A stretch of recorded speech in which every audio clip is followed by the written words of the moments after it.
प्रदेश का ये सहारनपुर जिला है। तस्वीरें हम आपको दिखा रहे हैं सहारनपुर महानगर के देहरादून चौक की, जहां पर खान आलमपुरा स्थित कार्यालय पर अखिल भारतीय परिवार पार्टी की ओर से अपने चुनावी एजेंडे को लेकर प्रेस कॉन्फ्रेंस का आयोजन किया गया, जहां लोकसभा चुनाव को लेकर अखिल भारतीय परिवार पार्टी के प्रत्याशी मोहम्मद इनाम अब्बासी भारती ने चुनावी मंथन पर चर्चा की। प्रेस कॉन्फ्रेंस के दौरान मीडिया कर्मियों से बातचीत करते हुए उन्होंने बताया कि हमारा चुनाव कर्ज मुक्ति भारत अभियान को लेकर आगे बढ़ाना है, जहां देश की अधिकतर आबादी के लोग कर्ज की दलदल में फंसे हुए हैं। उन्होंने कहा कि 2020 में लॉकडाउन के चलते लाखों की संख्या में लोग कर्जे के नीचे दब गए और आत्महत्या करने को मजबूर हो गए। उनके द्वारा बताया गया कि उन सभी लोगों को उस दलदल से निकालना उनका लक्ष्य है। उन्होंने कहा, मेरा मकसद चुनाव जीतने के लिए नहीं, बल्कि जनता के कर्ज का भारी भरकम बोझ देखकर मुझे चुनाव मैदान में उतरना पड़ा। इस दौरान उनके साथ मयंक शर्मा भारतीय लोकसभा चुनाव प्रभारी, पूजा शर्मा कानूनी सलाहकार व महिला विंग के सदस्य मौजूद रही। ब्यूरो रिपोर्ट, न्याय परिक्रमा न्यूज, सहारनपुर, उत्तर प्रदेश। जय हिंद, जय भारत। आप सभी का बहुत बहुत, आप जो चैनल हैं आपके, आपका बहुत बहुत आभार। और मैं सभी भारत जो हमारे सहारनपुर की जनता है उनका भी बहुत बहुत आभार करता हूं। हमारा जो हमारी प्रेस कॉन्फ्रेंस हो रही है, ये हमारे चुनाव को लेकर हो रही है। और हमारा जो एजेंडा है वो है कर्जा मुक्ति, यानी जो सहारनपुर की जनता है, जो आवाम कर्जे में है, उसको कर्जे से बाहर निकालने के लिए हमने जो काम शुरू किया है, जब तक कि वो पूरा नहीं हो जाता, जब तक कि हम इस काम को रोकने वाले नहीं हैं। और इसी मुहिम को लेकर ये सफ़र हमने तय किया है, यानी कि सड़क से लेकर संसद तक हम जाएंगे। जनता की जो मांग है, जनता जो त्रस्त हो रही है कर्जे को लेकर, ये हमारी जो मुहिम चल रही है, इसको लेकर हम आगे बढ़ रहे हैं। और वहाँ पर जाकर ही हम कर्जे को, यानी कि जब संसद में चले जाएंगे तो कर्जा सबसे पहला काम होगा कर्जे को माफ़ कराना। क्या पहली बार आप चुनाव लड़ रहे हैं? हाँ जी, मैं पहली बार चुनाव लड़ रहा हूँ और जनता का मुद्दे को लेकर चुनाव लड़ रहा हूँ, जो हमारे पास एक स्टिक मुद्दा है। आज तक शायद किसी ने इस मुद्दे को उठाया है।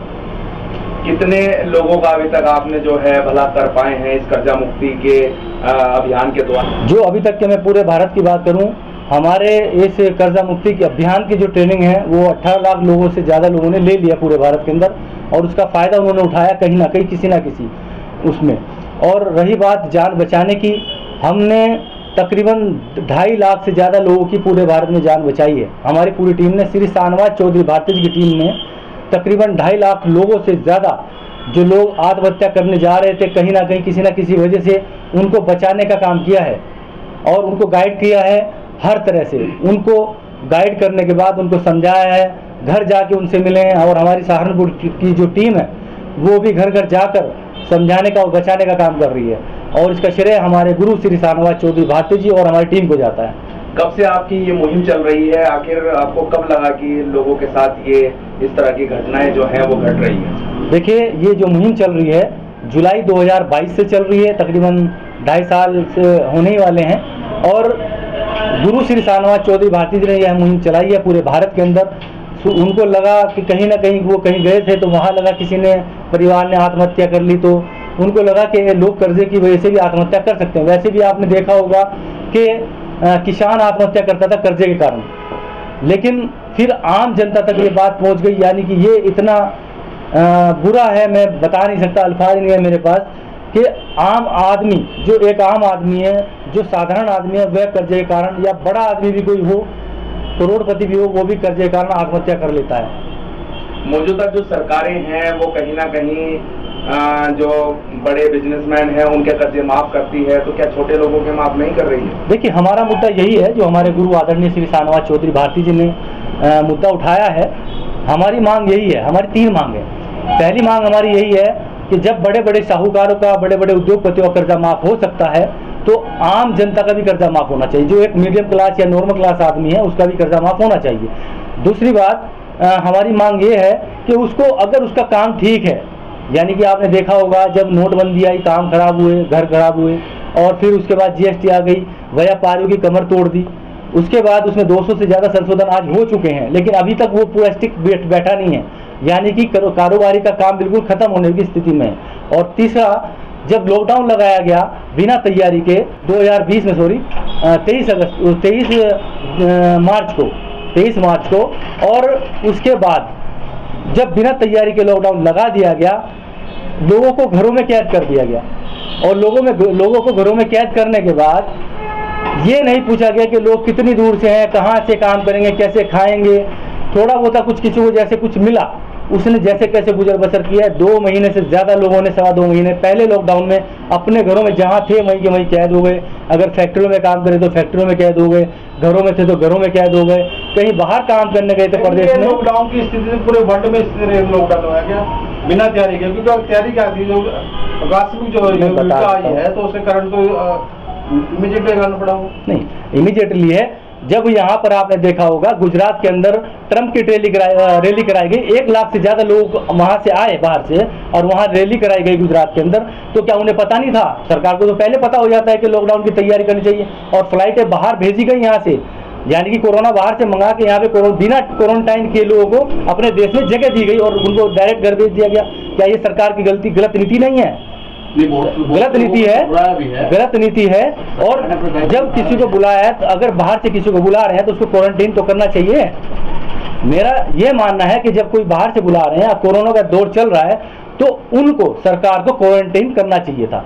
मौजूदा सरकार 80 करोड़ लोगों को फ्री राशन दे रही है, और वो इसी आधार पे दे रही है कि कोरोना काल से लोग प्रभावित हुए थे, उसी वजह से उन्होंने ये स्कीम निकाली। उस पर आप क्या कहना चाहेंगे? मैं यही कहना चाहता हूं कि 80 करोड़ लोगों को सरकार ये मानती है कि हम फ्री राशन दे रहे हैं, यानी कि सरकार ये मानती है कि आज की स्थिति में 80 करोड़ लोग भूखे हैं, सरकार उनको खाना दे रही है। ये तो मानते हैं ना आप?